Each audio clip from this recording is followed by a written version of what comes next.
Hai guys, hari ini kami akan berkongsi cara untuk mendapatkan shipping voucher percuma dengan Shopee. Jika anda membeli apa-apa barang dengan Shopee, pastikan anda membeli dari seller yang mempunyai free shipping.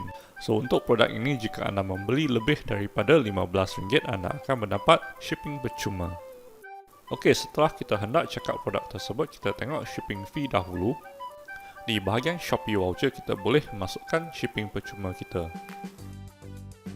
Untuk akaun ini, shipping voucher sudah habis, tetapi jangan khawatir, kita akan masuk kembali ke home menu untuk mendapat lebih banyak lagi shipping percuma. Selepas kita kembali ke home menu, kita klik di RM15 Free Shipping.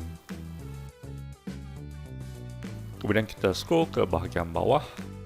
Di bahagian ini kita boleh claim seberapa banyak free shipping yang kita hendak. Ada sesetengah voucher yang memerlukan pembayaran secara Shopee Pay untuk mendapat shipping percuma. Kemudian kita kembali ke shopping cart kita untuk check out. Dan di bahagian Shopee Voucher kita boleh masukkan shipping voucher percuma yang baru kita claim.